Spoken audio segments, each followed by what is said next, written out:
अस्सलाम वालेकुम। ये एक दोस्त ने कुछ अच्छे अल्फाज लिखे हैं हमारे बारे में, बड़ी खुशी हुई हमें। और मैंने बारहा कहा है कि ये बेसिकली मेरी तारीफ़ नहीं है, मेरे दादा हजूर हज़रत पीर सैयद मोहम्मद सिद्दीक़ शाह साहब की तारीफ़ है। क्योंकि आप जनाब ने जो मेरी तरबियत की वो बड़े ही बेहतरीन तरीके से की। मुझे बड़ा याद है कि जब हम शुरू से ही उनके पास बैठे होते थे, तो आप जनाब ने सिर्फ इसी बात तक हमें नहीं रखा था कि आपका जो दादा अबू है वो किंग है, तो बस आप कुछ ना करें। आप ना बार बार कहते थे, एक वाक़या सुनाते थे कि गिदड़ों का बादशाह मर गया, तो गिदड़ों का बादशाह का जो बेटा था वो कहता है कि मेरा बाप बादशाह था। तो आगे से सारे गीदड़ कहते हैं कि तोको की तुम क्या हो। और हमारी तरफ वो इशारा बाज़ दफ़ा करते थे कि तुम क्या हो। तो शुरू से तो हम सुनते रहे, बाद में जब बड़े हुए तो हमें साहस आया कि ओ, हमारे दादा अबू ये चाहते हैं कि हम भी कुछ बने। तो फिर वहाँ पे मेहनत शुरू की। आप जनाब ने भी अपनी निगरानी में बहुत ज़्यादा मेहनत करवाई, लेकिन मेरी बैड लक कि जब आखिरी दो आलम रह गए तो आप इस दुनिया से पर्दा कर गए थे। वहाँ पर मुझे काफ़ी प्रॉब्लम्स आए, इसलिए तो मैं समझ गया हूँ इस बात को कि हम फ्यूचर में जैसे जैसे अब जाएंगे आप लोग, तो यहाँ पर हमारी ये कोशिश होगी कि ऐसी आपके लिए एक बेहतरीन बिल्डिंग हो कि जहाँ पर आप रहकर आखिरी जो तीन हिस्से होते हैं, मकामे लाहूत, मकामे हाहूत और हाहूत का ही हिस्सा मकामे बाहूत है। वैसे जब हम आलम हाहूत में छठे आसमान के काशिश को ले रहे होते हैं, वहाँ पर पहुँचते हैं, जब हम एंटर होते हैं तो वो मकामे हाहूत है। लेकिन हम वहाँ पे जो चीज़ मौजूद है उसके जब करीब होते हैं तो वहाँ पर बाहूत हो जाता है मुकाम। तो उसके बाद मुकामे वहदियत, यानी मकामे वहदियत, यहाँ पे गलत फहमी में ना रहा जाए, मैं मेरी मुराद मकामे वहदियत से मुराद वो मुकाम है जहाँ से रूह अपने मेन सोर्स से अलग हुई थी। इन तीन आलमों में जो डेटा है, यहाँ पर सबसे बड़ी बात ये होती है कि वो डेटा भी हमने लेना होता है और अपना जो मिट्टी के जिस्म का शाऊर है इससे भी बरकरार रखना होता है।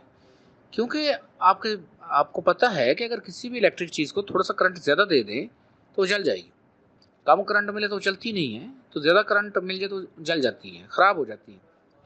तो उसके लिए हमारी कोशिश होगी कि ये आपके यहाँ आने से पहले पहले हम ऐसा सेंटर और मरकज़ कायम करने में कामयाब हो जाएं कि आपको यहाँ पर आकर 20-25 दिन साल में रहना पड़ जाए, 10-15 दिन रहना पड़ जाए, कम से कम चले हफ्ता ही कुछ रहना पड़ जाए, तो आपके आने से पहले ऐसी हमारे पास फैसिलिटी हो कि आप वहाँ रह सकें। क्योंकि मेरी तो खुशकिस्मती ये थी कि मैंने अपनी ज़िंदगी के जितने भी याम थे, मैं तो दादा हजूर के पास ही रहा और सुबह शाम उनके पास बैठे रहते थे महफिल में, तो प्रॉब्लम नहीं आता था। हफ्ते डेढ़ में भी पूछ लेते थे तो ऐसा इशू नहीं आता था।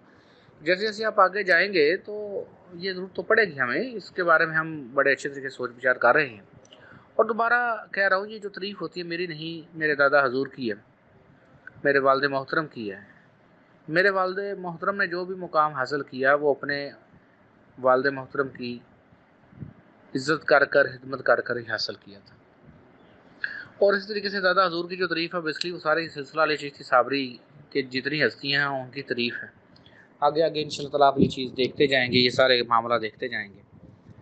तो मैं मशकूर हूँ आपने जो मेरे लिए इतने अच्छे अल्फाज लिखे हैं, और ये आप सब की ही तारीफ़ है। फ्यूचर में आप लोग देखेंगे जब आप लोग भी अपने सेंटर्स कायम करेंगे तो हेडक्वार्टर तो हम रसूल नगर ही रहेगा आपका। मैं मौजूद हूँ किसी भी मसले को डिस्कस करने के लिए, सिर्फ कंट्रोवर्शियल ना हो, क्योंकि लोग अभी इतना उनमें शऊर नहीं है, अंधी किदत के मारे लोग हैं, उनको क्या पता इन बातों का। बस वो तो यही समझ रहे हैं कि पता नहीं क्या होगा। अब यहाँ पे गली मोहल्ले में 7-7 बंदे बैठे हैं, जिसने तवीज़ दे दिया वो जी बड़ा फैज़ वाला है। अब ये कुछ चीज़ और है, अरफान खुदी कुछ चीज़ और है, लोगों को तो उसका अभी क्या, इनको लोगों को शऊर ही नहीं है, पता ही नहीं है। तो जो चंद एक होते भी हैं वो कोई दमालों के साथ फैज़ लेना शुरू कर देता है, कोई नाच के फैज़ लेना शुरू, ऐसे कैसे फैज़ मिलते। फैज़ तो वो अमृत है जो आपको अपने अंदर से ही मिलना है, और मुर्शिद नहीं, आस्ता आस्ता आपको उधर लेके जाना है। तो इंशाल्लाह अल्लाह पाक खैर करेंगे। तो जब आप लोगों ने भी अपनी कोशिश करनी है कि सेंटर बनाए, सब इसके कुछ स्टेप्स होंगे। सबसे पहले हमारा स्टेप यही है कि जो किताब है इसकी ज़्यादा से ज़्यादा कापियाँ बनवा कर इनको बांटा जाए, ताकि जो लोगों तक इल्म मिले।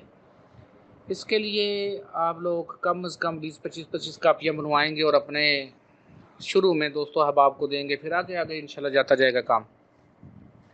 इसमें एक बात और ज़हन में रखिएगा कि जैसे जैसे ये किताब फैलेगी, कुछ ना कुछ लोग आते जाएंगे। अब आप जितने भी लोग मेरे साथ यहाँ अटैच हैं, तो आप में से तो मैं किसी को जानता भी नहीं था, लेकिन आस्ता आस्ता देखें वाकफियत होगी। और आप में से कुछ ऐसे दोस्त हैं मैं कि जो बिल्कुल हर वक्त रोशनी के जिस्म और नूर के जिस्म में वो रहते हैं, यानी उनकी तरफ फोकस रहता है कि उनके लिए काम बेहतर करना है या वो आगे आगे ज़्यादा तरक्की करते जाएंगे। मुझसे नाइंसाफ़ी नहीं करता, जितनी को मेहनत करता है उतना उसको हिस्सा मिल जाता है, उसका उतना उसको हक मिल जाता है। इंशाल्लाह अल्लाह पाक खैर करेंगे। बहुत शुक्रिया।